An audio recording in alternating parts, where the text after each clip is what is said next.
ನಮಸ್ಕಾರ. ಬೆಳಗಿನಿಂದ ಈ ಕ್ಷಣದವರೆಗೂ ನಡೆದಂತಹ ಎಲ್ಲಾ ವಿದ್ಯಮಾನಗಳನ್ನು ತಿಳಿಸುವಂತಹ 30 ಮಿನಿಟ್ಸ್ 30 ನ್ಯೂಸ್ಗೆ ಸ್ವಾಗತ. ನಾನು ನವಿತಾ ಅಜಿನ್, ನನ್ನ ಜೊತೆ ಇದ್ದಾರೆ ನಾನು ಚೈತ್ರ ರಾಜ್.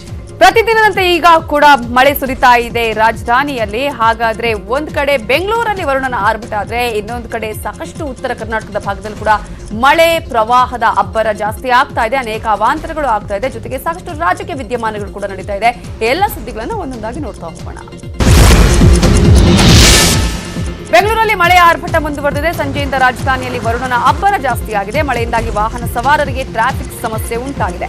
ಮೆಜೆಸ್ಟಿಕ್, ರಾಜಾಜಿನಗರ, ಮಲ್ಲೇಶ್ವರಂ, ಜಯನಗರ, ಜೆಪಿ ನಗರ ಸೇರಿದಂತೆ ಹಲವು ಕಡೆ ಮಳೆಯಾಗ್ತಾ ಇದೆ. ಇನ್ನೆರಡು ದಿನ ಬೆಂಗಳೂರಲ್ಲಿ ಮಳೆಯಾಗುವ ಸಾಧ್ಯತೆ ಇದೆ ಅಂತ ಹವಾಮಾನ ಇಲಾಖೆ ಯೆಲ್ಲೋ ಅಲರ್ಟ್ ಘೋಷಣೆ ಮಾಡಿದೆ.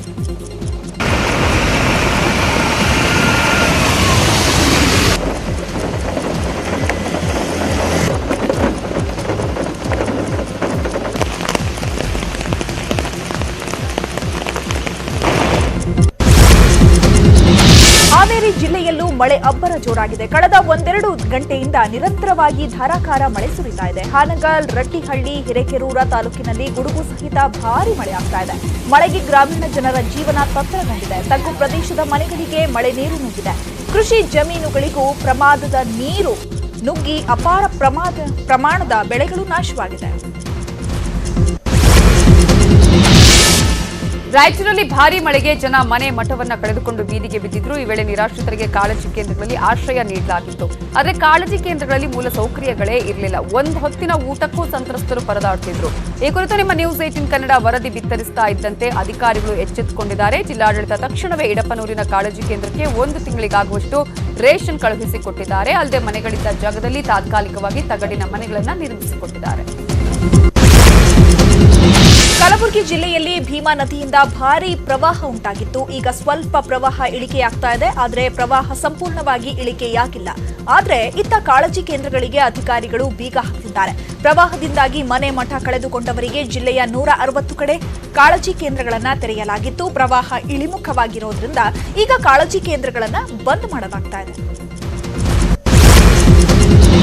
ಕರ್ನಾಟಕ ರಾಜ್ಯ ಸರ್ಕಾರಿ ನೌಕರರ ಸಂಘ ನೆರೆ ಸಂತ್ರಸ್ತರ ನೆರವಿಗೆ ಮುಂದಾಗಿದೆ. ನೆರೆ ಪೀಡಿತ ಪ್ರದೇಶದಲ್ಲಿ ಆಹಾರ ಕಿಟ್ ವಿತರಣೆಗೆ ತೀರ್ಮಾನಿಸಿದ್ದು, ಆಹಾರ ಕಿಟ್ ವಿತರಣೆಗೆ ಕಲಬುರಗಿ ಜಿಲ್ಲಾ ಪಂಚಾಯತ್ ಸಿಇಒ ಚಾಲನೆ ಕೊಟ್ಟರು. ಕಲಬುರಗಿಯ ಜಿಲ್ಲಾಧಿಕಾರಿ ಕಚೇರಿಯಿಂದ ಆಹಾರ ಕಿಟ್ ತುಂಬಿದ ವಾಹನ ಹೊರಟಿದೆ. ಅಫಜಲ್ಪುರ, ಜೇವರ್ಗಿ, ಶಹಬಾದ್ ಹಾಗೂ ಚಿತ್ತಾಪುರ ತಾಲೂಕಿನ ನೆರೆ ಸಂತ್ರಸ್ತರಿಗೆ ಕಿಟ್ ಅನ್ನು ವಿತರಣೆ ಮಾಡಲಾಗುತ್ತಿದೆ. ಕಲಬುರಗಿ ಜಿಲ್ಲೆಯಲ್ಲಿ ಭೀಮಾ ನದಿ ಪ್ರವಾಹ ಇಳಿಮುಖದತ್ತ ಸಾಗಿದೆ. ಸೊನ್ನಾ ಬ್ಯಾರೇಜ್ನಿಂದ ಭೀಮಾ ನದಿಗೆ 1.50 ಲಕ್ಷ ಕ್ಯೂಸೆಕ್ ನೀರು ಬಿಡಲಾಗ್ತಾ ಇದೆ. ಪ್ರವಾಹ ಇಳಿಮುಖವಾಗಿರೋದ್ರಿಂದ ಸಂತ್ರಸ್ತರು ತಮ್ಮ ತಮ್ಮ ಮನೆಗಳತ್ತ ಮುಖ ಮಾಡಿದ್ದಾರೆ. ಮನೆಗಳನ್ನು ಸ್ವಚ್ಛಗೊಳಿಸುವ ಕೆಲಸದಲ್ಲಿ ತೊಡಗಿಕೊಂಡಿದ್ದಾರೆ. ಪ್ರವಾಹದಿಂದ ಮನೆಯಲ್ಲಿ ರಾಡಿ ಸಂಗ್ರಹವಾಗಿದ್ದು, ಮನೆ ಸ್ವಚ್ಛಗೊಳಿಸಿ ಮನೆ ಸಾಮಗ್ರಿಗಳನ್ನು ವಾಪಸ್ ತರ್ತಾ ಇದ್ದಾರೆ. ಭೀಮಾ ನದಿ ಪ್ರವಾಹದಿಂದಾಗಿ ಊರು ತೊರೆದು ಕಾಳಜಿ ಕೇಂದ್ರದಲ್ಲಿ ಆಶ್ರಯ ಪಡೆದಿದ್ದ ನಿರಾಶ್ರಿತರು ಈಗ ಮತ್ತೆ ತಮ್ಮ ಊರುಗಳತ್ತ ವಾಪಸ್ ಆಗ್ತಿದ್ದಾರೆ. ಯಾದಗಿರಿ ಜಿಲ್ಲೆ ವಡಗೇರ ತಾಲೂಕಿನ ಶಿವನೂರು ಗ್ರಾಮದ 180 ಜನ ಒಂದು ವಾರದಲ್ಲೇ ಕಾಳಜಿ ಕೇಂದ್ರದಿಂದ ವಾಪಸ್ ಆಗಿದ್ದಾರೆ. ಕಾಳಜಿ ಕೇಂದ್ರದಲ್ಲಿ ಇಷ್ಟು ದಿನ ತಂಗಿದ್ದ ಜನ ಈಗ ಬಸ್ಗಳ ಮೂಲಕ ಗಂಟು ಮೂಟೆ ಹೊತ್ಕೊಂಡು ಶಿವನೂರ ಗ್ರಾಮಕ್ಕೆ ವಾಪಸ್ ಬರ್ತಿದ್ದಾರೆ. ರಾಯಚೂರಿನಲ್ಲಿ ಮಹಾಮಳೆ ಕೃಷಿಯನ್ನೇ ನಂಬಿದ್ದ ವಿಕಲಚೇತನರ ಬದುಕನ್ನೇ ಹಾಳು ಮಾಡಿದೆ. ಉಡಮಕ್ಕಲ್ ಗ್ರಾಮದಲ್ಲಿ ಕರಿಯಪ್ಪ ಹಾಗೂ ರಾಮಯ್ಯ ಅನ್ನೋರ ಕುಟುಂಬ ಭಾರಿ ಸಂಕಷ್ಟಕ್ಕೀಡಾಗಿದೆ. ವೃದ್ಧ ಕರಿಯಪ್ಪನ ಮಕ್ಕಳು ದೃಷ್ಟಿ ದೋಷದಿಂದ ಬದುಕ್ತಾ ಇದ್ದಾರೆ. ಇದ್ದ 5 ಎಕರೆ ಭೂಮಿಯಲ್ಲಿ ಹತ್ತಿ ಬಿತ್ತನೆ ಮಾಡಿದ್ರು. ಆದ್ರೆ ಮಳೆ ಬಂದು ಎಲ್ಲವೂ ಹಾಳಾಗಿದೆ. ಇನ್ನು ರಾಮಯ್ಯ ಅನ್ನೋರು ಕೂಡ ಪೋಲಿಯೋಗೆ ತುತ್ತಾಗಿದ್ದು, ಅವರು ಕಷ್ಟಪಟ್ಟು ಬೆಳೆದ ಹತ್ತಿ ಬೆಳೆ ಹಾಳಾಗಿದೆ. ಹಾವೇರಿ ಜಿಲ್ಲೆಯಲ್ಲಿ ನಿರಂತರವಾಗಿ ಸುರಿತಾ ಇರುವ ಭಾರಿ ಮಳೆಯಿಂದಾಗಿ ಕಟಾವಿಗೆ ಬಂದಿದ್ದ ಕಬ್ಬು ಸಂಪೂರ್ಣ ನಾಶವಾಗಿದೆ. ನೆಗಳೂರ ಗ್ರಾಮದಲ್ಲಿ ಕುಮಾರ ಫಕೀರಪ್ಪ ಪೂಜಾರಿಗೆ ಸೇರಿದ 4 ಎಕರೆ ಕಬ್ಬಿನ ಬೆಳೆ ಸಂಪೂರ್ಣ ನೆಲಕಚ್ಚಿದೆ. ಲಕ್ಷಾಂತರ ರೂಪಾಯಿ ಬೆಳೆ ಸಂಪೂರ್ಣ ನೀರು ಪಾಲಾಗಿದ್ದು, ಮುಂಗಾರು ಹಂಗಾಮಿನಲ್ಲಿ ಸಾಲ ಮಾಡಿ ಕಬ್ಬು ಬೆಳೆದಿದ್ದ ರೈತನಿಗೆ ಇನ್ನೇನು ಉತ್ತಮ ಫಸಲು ಕೈಗೆ ಬಂತು ಅನ್ನುವಷ್ಟರಲ್ಲಿ ಎಲ್ಲವೂ ಪ್ರವಾಹದ ಪಾಲಾಗಿದೆ. ಧಾರವಾಡದ ಬೆಣ್ಣಿಹಳ್ಳದಲ್ಲಿ ಸಿಲುಕಿದ ರೈತ ಹೇಮರೆಡ್ಡಿ ನಾವಳ್ಳಿ ಅನ್ನೋರನ್ನ ರಕ್ಷಣೆ ಮಾಡಲಾಗಿದೆ. ನಿನ್ನೆ ಜಮೀನಿಗೆ ಹೋಗಿ ವಾಪಸ್ ಬರುವಾಗ ಹಳ್ಳದಲ್ಲಿ ಸಿಲುಕಿದ ರೈತನನ್ನ ಅಗ್ನಿಶಾಮಕ ದಳದ ಸಿಬ್ಬಂದಿಗಳು ಕಾರ್ಯಾಚರಣೆ ನಡೆಸಿ ರಕ್ಷಣೆ ಮಾಡಿದ್ದಾರೆ. ನಿನ್ನೆ ಸಂಜೆ 6 ಗಂಟೆಗೆ ಹಳ್ಳದಲ್ಲಿ ನೀರು ಹೆಚ್ಚಾಗಿ ಬಂದ ಪರಿಣಾಮ ಹಳ್ಳದಲ್ಲಿ ಸಿಲುಕಿಕೊಂಡಿದ್ರು. ಜಮೀನಿನಲ್ಲಿದ್ದುಕೊಂಡು ರಕ್ಷಣೆ ಮಾಡುವಂತೆ ಜನರನ್ನ ಕೂಗಿಕೊಂಡಿದ್ರು. ಅಗ್ನಿಶಾಮಕ ದಳ ಸಿಬ್ಬಂದಿಗಳು ಬೋಟ್ ಮೂಲಕ ರೈತನ ರಕ್ಷಣೆ ಮಾಡಿದ್ದಾರೆ. ವಿಜಯಪುರ ಜಿಲ್ಲೆಯಲ್ಲಿ ಪ್ರವಾಹ ಉಲ್ಬಣ ಆಗಿತ್ತು. ಈ ಬಗ್ಗೆ ನ್ಯೂಸ್ 18 ಕನ್ನಡ ಸುದ್ದಿ ಪ್ರಸಾರ ಮಾಡಿತ್ತು. ನೀರು ನಿರ್ವಹಣೆಯಲ್ಲಿ ಅಧಿಕಾರಿ ವೈಫಲ್ಯ ಜೊತೆಗೆ ಸಮಿತಿ ಇಲ್ಲದಿರುವುದು ಪ್ರವಾಹಕ್ಕೆ ಕಾರಣ ಅಂತ ವರದಿ ಮಾಡಲಾಗಿತ್ತು. ಈಗ ವಿಜಯಪುರ ಜಿಲ್ಲಾಧಿಕಾರಿ ಸರ್ಕಾರಕ್ಕೆ ವರದಿ ಸಲ್ಲಿಸಿದ್ದಾರೆ. ಸೊನ್ನಾ ಬ್ಯಾರೇಜ್ನಲ್ಲಿ ನೀರು ನಿರ್ವಹಣೆ ಕುರಿತು ಸರ್ಕಾರ ತನಿಖೆಗೆ ಮುಂದಾಗಿದೆ. ಹುಬ್ಬಳ್ಳಿಯಲ್ಲಿ ಮಳೆಯಿಂದಾಗಿ ಅಪಾರ ಪ್ರಮಾಣದ ಈರುಳ್ಳಿ ಬೆಳೆ ಹಾನಿಗೀಡಾಗಿದೆ. 100 ಎಕರೆ ಪ್ರದೇಶದಲ್ಲಿ ಬೆಳೆದಿದ್ದ ಈರುಳ್ಳಿ ಬೆಳೆ ನೀರಲ್ಲಿ ಕೊಳೆತು ಹೋಗಿವೆ. ಕೈಗೆ ಬಂದ ತುತ್ತು ಬಾಯಿಗೆ ಬರದಿದ್ದಕ್ಕೆ ರೈತರು ದಿಕ್ಕೆಟ್ಟಿದ್ದಾರೆ. ಈವರೆಗೆ ಬೆಳೆ ಹಾನಿ ಆಗಿರೋದನ್ನ ಯಾವೊಬ್ಬ ಜನಪ್ರತಿನಿಧಿಗಳು ಬಂದು ಪರಿಶೀಲನೆ ಮಾಡಿಲ್ಲ. ಮತ್ತೊಂದು ಕಡೆ ಈರುಳ್ಳಿ ಬೆಳೆ ಸಂಪೂರ್ಣ ಹಾನಿಯಾಗಿರೋದ್ರಿಂದ ಮಾರುಕಟ್ಟೆಯಲ್ಲಿ ಈರುಳ್ಳಿ ಬೆಲೆ ದಿನೇ ದಿನೇ ಗಗನಕ್ಕೇರ್ತಾ ಇದೆ. ಉತ್ತರ ಕರ್ನಾಟಕದಲ್ಲಿ ಭಾರಿ ಮಳೆಯಿಂದಾಗಿ ಬಹುದೊಡ್ಡ ಹಾನಿಯಾಗಿದೆ ಅಂತ ಹುಬ್ಬಳ್ಳಿಯಲ್ಲಿ ಮಾಜಿ ಸಚಿವ ಎಚ್.ಕೆ. ಪಾಟೀಲ್ ಹೇಳಿದ್ದಾರೆ. ಆದರೆ ಕೇಂದ್ರ ಸರ್ಕಾರ ರಾಜ್ಯದ ಸಮಸ್ಯೆಗಳಿಗೆ ಸ್ಪಂದಿಸುತ್ತಿಲ್ಲ. ಕೇಂದ್ರದಿಂದ ರಾಜ್ಯಕ್ಕೆ ತಕ್ಷಣವೇ ಹಣ ಬಿಡುಗಡೆ ಮಾಡಬೇಕು ಅಂತ ಹೇಳಿದರು.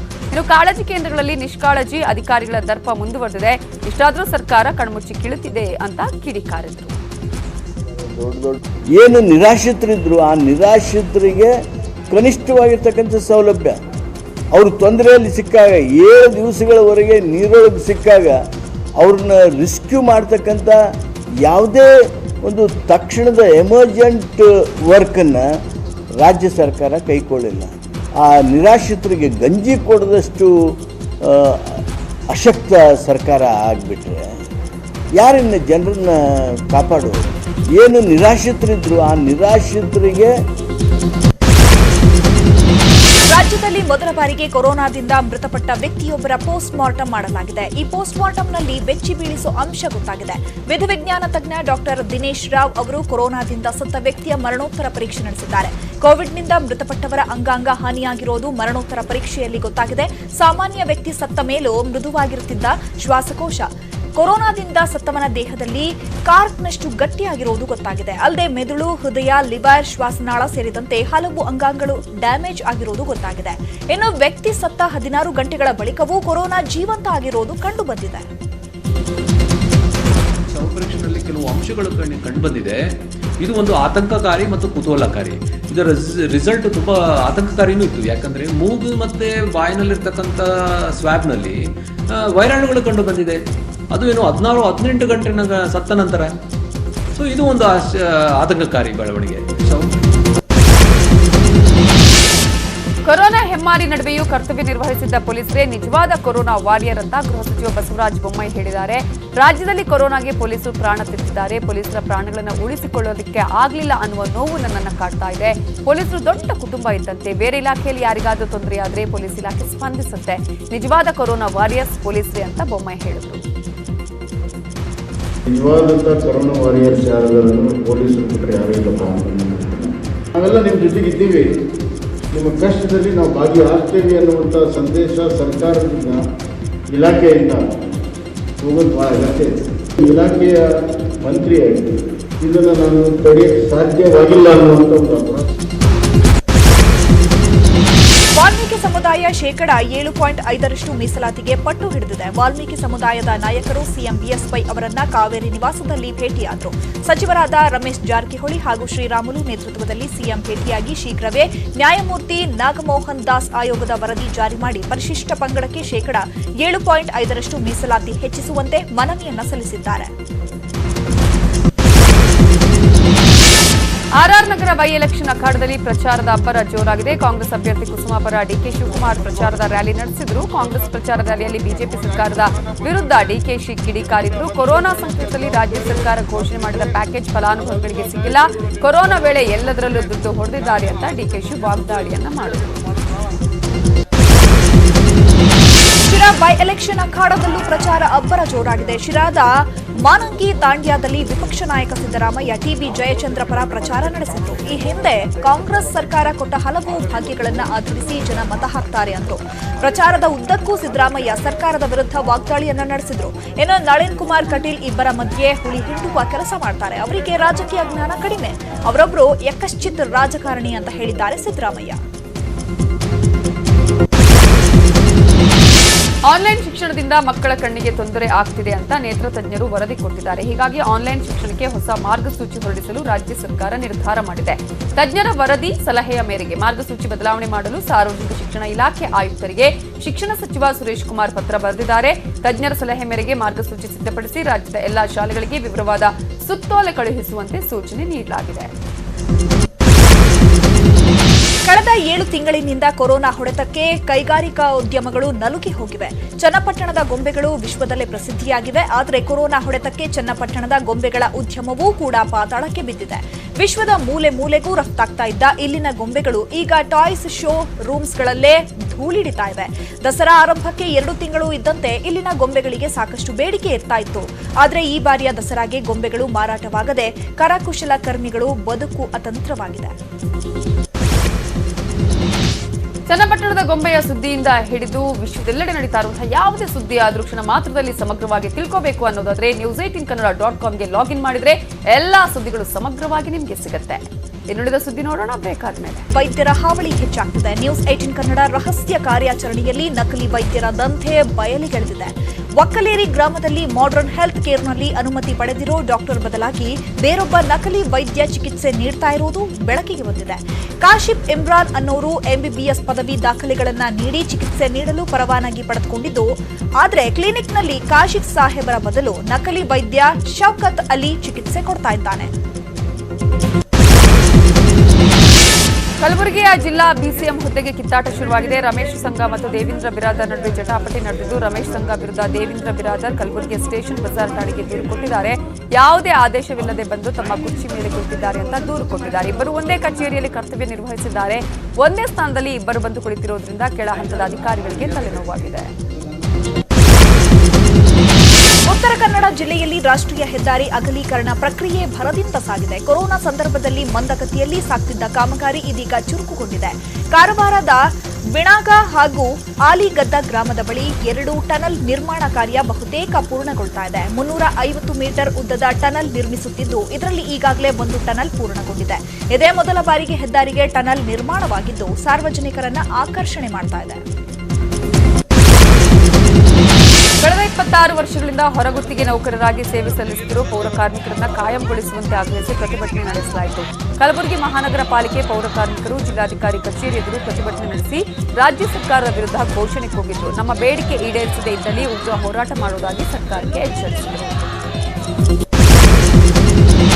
ನಾಡಹಬ್ಬ ದಸರೆಗೆ ಮೈಸೂರು ಸಜ್ಜಾಗ್ತಿದ್ದು, ರಿಹರ್ಸಲ್ ವೇಳೆ ಗಾಬರಿಗೊಂಡ ಕುದುರೆ ಅಶ್ವದಳದ ಸೇನಾನಿಯನ್ನ ಕೆಳಗೆ ಬೀಳಿಸಿದೆ.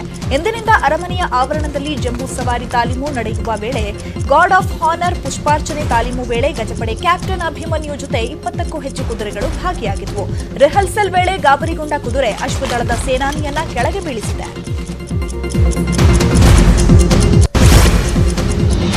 ನವರಾತ್ರಿ ದಸರಾ ಸುದ್ದಿಯಿಂದ ಹಿಡಿದು ಯಾವುದೇ ರೀತಿಯಾದಂತಹ ಸಮಗ್ರ ಮಾಹಿತಿ ನಿಮಗೆ ಸಿಗಬೇಕು ಅನ್ನೋದಾದ್ರೆ news18kannada.comಗೆ ಲಾಗಿನ್ ಮಾಡಿದ್ರೆ ಎಲ್ಲಾ ಸುದ್ದಿಗಳ ಇನ್ಸೈಡ್ ಸ್ಟೋರಿ ಕೂಡ ನಿಮಗೆ ಸಿಗುತ್ತೆ. ಇನ್ನುಳಿದ ಪ್ರಮುಖ ಸುದ್ದಿ ನೋಡೋಣ ಬ್ರೇಕ್ ಆದ್ಮೇಲೆ. ಮನೆಯಲ್ಲಿ ಬೆಂಕಿ ಅವಘಡ ಸಂಭವಿಸಿದೆ. ಓರ್ವ ಮಹಿಳೆಗೆ ಗಾಯ ಆಗಿದ್ದು, ಸರ್ಕಾರಿ ಆಸ್ಪತ್ರೆಗೆ ದಾಖಲಿಸಿ ಚಿಕಿತ್ಸೆ ನೀಡಲಾಗಿದೆ. ಬಾಗಲಕೋಟೆಯ ಇಳಕಲ್ ನಗರದ ಕೂಡಲ ಸಂಗಮ ಕಾಲೋನಿಯಲ್ಲಿ ಈ ಘಟನೆ ನಡೆದಿದೆ. ಮನೆಯಲ್ಲಿದ್ದ ಲಕ್ಷಾಂತರ ಮೌಲ್ಯದ ವಸ್ತುಗಳು ಬೆಂಕಿಗೆ ಆಹುತಿಯಾಗಿವೆ. ಕುಡಿದು ಕಾರು ಚಲಾಯಿಸಿ ಸಿಕ್ಕ ವಾಹನಗಳಿಗೆ ಗುದ್ದಿರೋ ಘಟನೆ ಉತ್ತರ ಕನ್ನಡ ಜಿಲ್ಲೆಯ ಕಾರವಾರ ನಗರದ ಟ್ರಾಫಿಕ್ ಠಾಣೆ ಮುಂದೆಯೇ ನಡೆದಿದೆ. ರಾಜಸ್ಥಾನ ಮೂಲದ ರವೀಂದ್ರ ಶರ್ಮಾ ಕಾರವಾರದಲ್ಲಿ ರೈಲ್ವೆ ಇಲಾಖೆ ಗುತ್ತಿಗೆದಾರನಾಗಿದ್ದು, ಕುಡಿದು ಕಾರು ಚಲಾಯಿಸಿ ಸಿಕ್ಕ ವಾಹನಗಳಿಗೆ ಗುದ್ದಿದ್ದಾನೆ. ರೊಚ್ಚಿಗೆದ್ದ ಗ್ರಾಮಸ್ಥರು ರವೀಂದ್ರ ಶರ್ಮಾನನ್ನ ಹಿಡಿದು ಥಳಿಸಿದ್ದಾರೆ. ವಿಜಯಪುರ ಜಿಲ್ಲೆಯ ಬಸವನ ಬಾಗೇವಾಡಿ ಉಪ ವಿಭಾಗ ಪೊಲೀಸರು ಭರ್ಜರಿ ಕಾರ್ಯಾಚರಣೆ ನಡೆಸಿದ್ದಾರೆ. 50 ಬೈಕುಗಳು ಕಳ್ಳತನ ಪ್ರಕರಣ ಪತ್ತೆ ಹಚ್ಚಿ ಸುಮಾರು 30 ಲಕ್ಷ ಮೌಲ್ಯದ 50 ಬೈಕ್ಗಳನ್ನು ವಶಪಡಿಸಿಕೊಳ್ಳಲಾಗಿದೆ. ಮೌನೇಶ್ಯ ಗುರಣ್ಣ ಬಡಿಗೇರ, ನಿಂಗಣ್ಣ ಬಸಪ್ಪ ಪೂಜಾರಿ, ಮೀರ್ ಸಾಬ್, ರಜಾಕ ಸಾಬ್ ಬಳಿಗಾರ, ಮೆಹಬೂಬ್ ತಾಹಿರ್ ಹುಸೇನ್ ಬಳಿಗಾರ ಅನ್ನೋರನ್ನ ಪೊಲೀಸರು ವಶಕ್ಕೆ ಪಡೆದುಕೊಂಡಿದ್ದಾರೆ. ಹೃದಯ ಸಂಬಂಧಿ ರೋಗದಿಂದ ಬಳಲ್ತಾ ಇದ್ದ 20 ದಿನದ ನವಜಾತ ಶಿಶುವಿಗೆ ಧಾರವಾಡದ ನಾರಾಯಣ ಹಾರ್ಟ್ ಸೆಂಟರ್ ವೈದ್ಯರು ಯಶಸ್ವಿ ಹೃದಯ ಶಸ್ತ್ರಚಿಕಿತ್ಸೆ ಮಾಡಿದ್ದಾರೆ. ಈ ಮೂಲಕ ಮಗುವಿಗೆ ವೈದ್ಯರು ಪುನರ್ಜನ್ಮ ಕೊಟ್ಟಿದ್ದಾರೆ. ಮಗುವಿನ ಹೃದಯದಲ್ಲಿ ರಕ್ತ ಪರಿಚಲನೆ ಸಮಸ್ಯೆ ಕಂಡುಬಂದಿದೆ. ಧಾರವಾಡದ ನಾರಾಯಣ ಹಾರ್ಟ್ ಸೆಂಟರ್ನಲ್ಲಿ ವೈದ್ಯರು ಅಪರೂಪದ ಶಸ್ತ್ರಚಿಕಿತ್ಸೆ ಮಾಡಿ ಯಶಸ್ವಿಯಾಗಿದ್ದಾರೆ.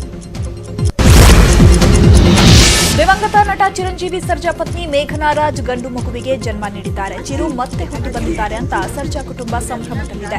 ಬೆಂಗಳೂರಿನ ಅಕ್ಷಾ ಆಸ್ಪತ್ರೆ ಮುಂದೆ ಸರ್ಜಾ ಅಭಿಮಾನಿಗಳು ಪಟಾಕಿ ಸಿಡಿಸಿ ಸಿಹಿ ಹಂಚಿ ಸಂಭ್ರಮಿಸಿದ್ದಾರೆ. ನಟ ಧ್ರುವ ಸರ್ಜಾ ಮಾತನಾಡಿ, ಗಂಡು ಮಗು ಆಗಿದೆ, ಖುಷಿಯಾಗ್ತಿದೆ. ತಾಯಿ ಮಗು ಇಬ್ಬರು ಆರೋಗ್ಯವಾಗಿದ್ದಾರೆ. ನಮ್ಮ ಅಣ್ಣನ ಜೊತೆಯಲ್ಲೇ ಇದ್ದಂತೆ ಖುಷಿಯಾಯಿತು ಅಂತ ಹೇಳಿದ್ದಾರೆ. ಇದೇ ಹೊತ್ತಿನ 30 Minutes 30 ನ್ಯೂಸ್. ನೋಡ್ತಾ ಇರಿ ನ್ಯೂಸ್ 18 ಕನ್ನಡ. ಜಾಲ ನಮ್ಮದು, ಬಲ ನಿಮ್ಮದು.